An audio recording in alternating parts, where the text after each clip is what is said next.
welcome to the Recovery Daily podcast. I'm your host, Rachel Miller. I'm a stroke survivor and grateful recovering alcoholic. Today, I'm going to be talking about quit holding on to the past. I've talked previously about multitasking, and I know lots of people, I've talked about it, who sit in meetings and get other stuff done while they're in meetings at work, especially with online meetings. I mean, we sit in so many meetings throughout each day. I don't know how we get anything done, but you know how I say if you aren't giving something your full attention, I call it half-assing.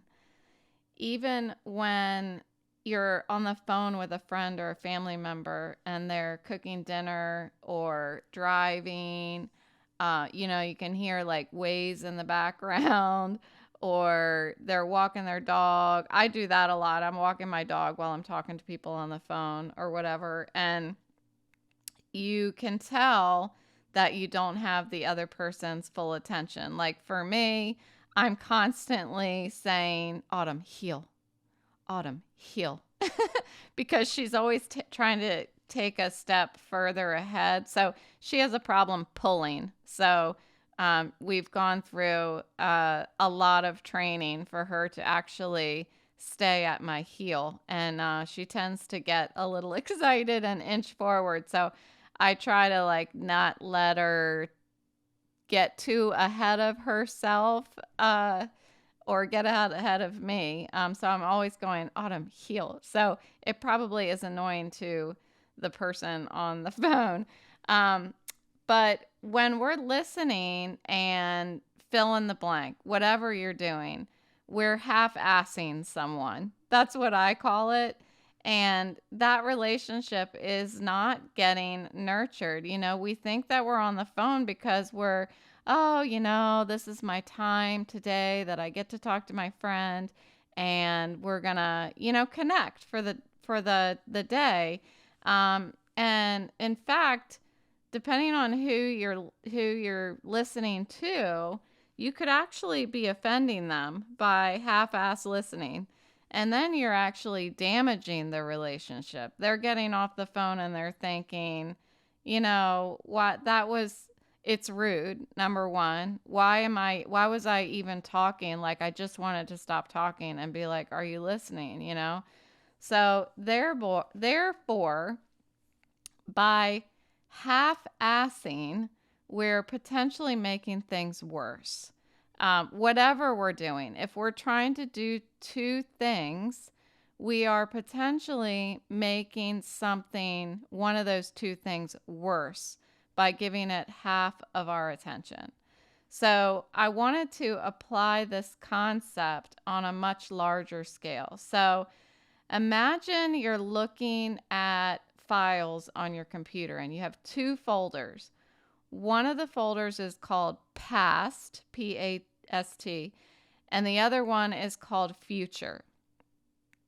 Okay, you can only open one folder to see what's inside and work on it. Work on whatever is inside it. Would you choose to work on your past or your future? So each folder represents your past or your future. Because you can't do both. You can't look inside two folders at the same time, right? Just like we can't multitask, worrying about the past keeps us from planning for the future. So if we try to do both, if I'm obsessed about what I'm missing, at the job that I've had to walk away from, if I'm worrying and obsessing and grieving about what I'm missing, then I'm missing the opportunity to plan for my future, to get excited about whatever opportunity is ahead of me. So if we try to do that, we're half-assing our future and we only get one shot at it. And all day long, since I took this note, all day long I've been thinking of the Eminem song "One Shot." For 2 days now, I've been thinking of the Eminem song uh, "One Shot." So I'm hoping that this episode will help me get that out of my head, or I can put it in your head. So there's a part of the song that says, you better lose yourself in the music the moment you own it. You better never let it go. You only get one shot. Do not miss your chance to blow. This opportunity comes once in a lifetime. No, I am not a rapper, but it's one of my favorite songs, actually. I really like Eminem. Um, and it's, that's what I'm thinking of is right now in my life, I am in an opportunity. Not only did I not see coming, but that will never be here again, Um, and that's why I was thinking of this Eminem song. And so I thought about, do I want to talk about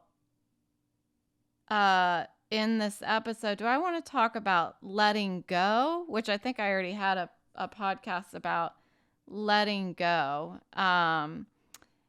or do I want to talk about embracing the future?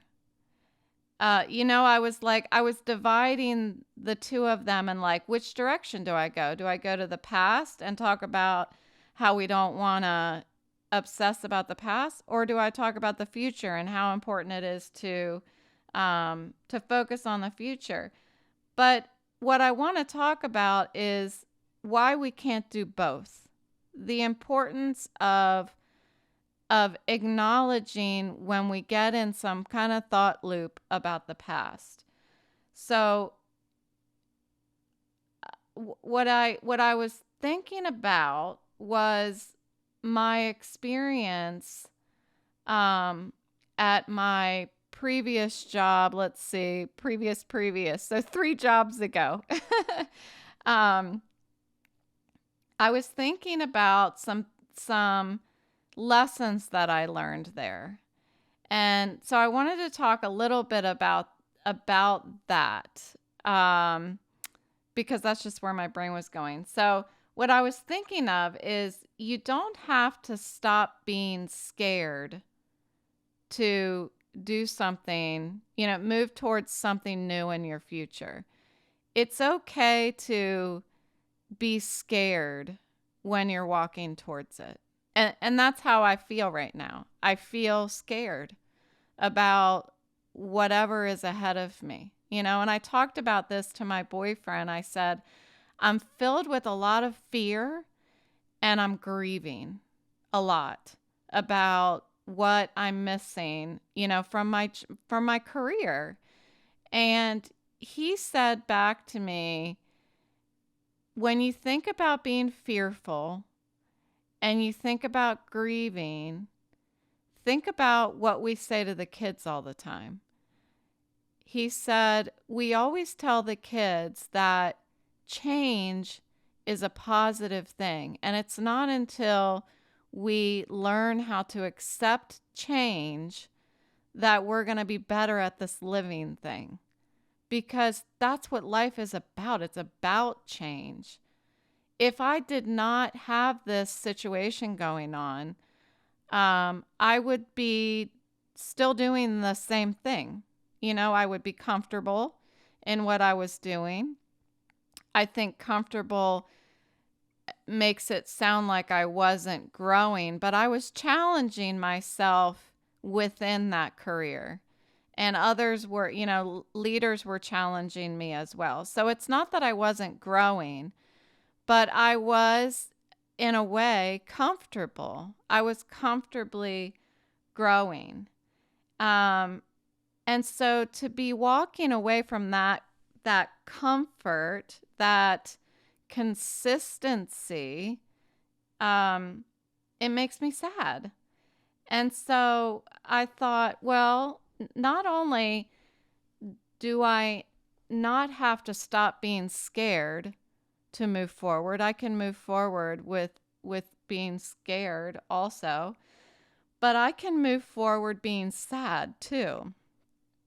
And I have felt a lot of sadness in my life, and sadness is one of those feelings that tends to make me stop in my tracks. It makes me sink, makes me dig my heels in, and it makes me stand still. And what I'm talking about today is carrying that pain with me as I travel.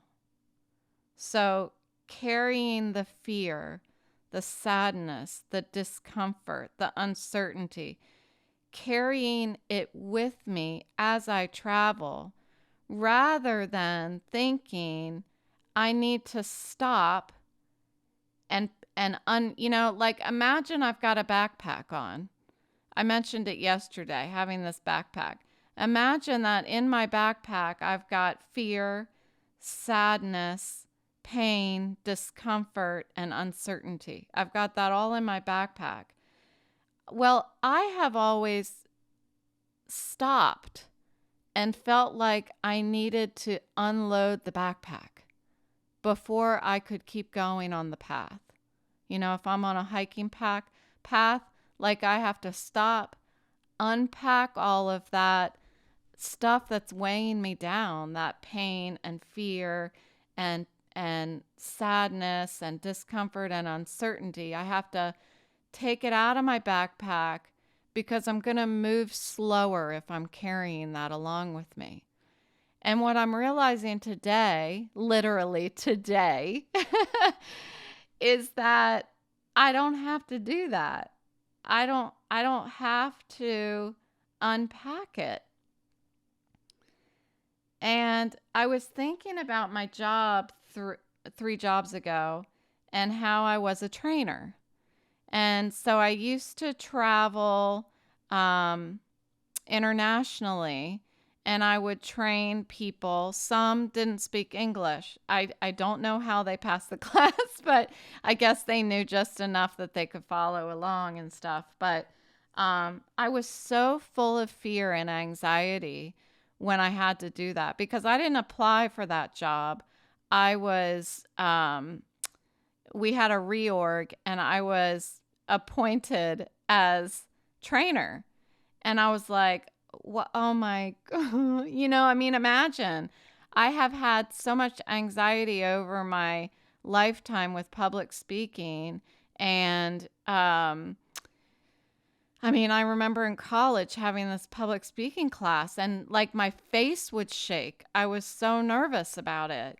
And so I was still in my 20s when I had to travel to Rome and London to do these trainings. I was terrified, but I didn't have a choice. I had extreme anxiety, but I didn't have a choice. My job told me to do this. Leadership told me to do it.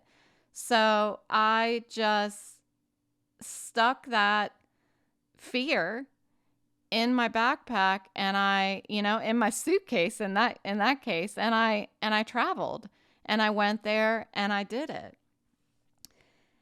And what I didn't realize at the time, but what I realized today is I thought that was weighing me down back then. I thought that was making it more difficult and making me less successful at what I had to do because I didn't do it seamlessly. I was scared. My voice was shaking, But what was actually happening when I look back now as a 49-year-old is that fear and anxiety and discomfort was actually like a hot air balloon carrying me forward and up, enabling me to see life's lessons from a higher viewpoint.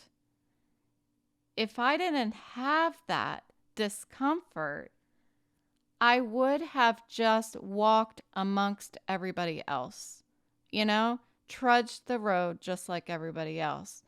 But that heightened emotion and challenge actually lifted me higher than the other people around me and allowed me to learn, to gain a lesson from it.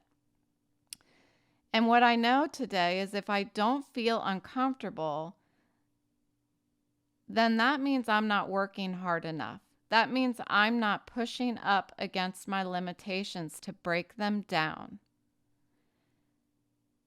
And if I use up all my energy focusing on the past,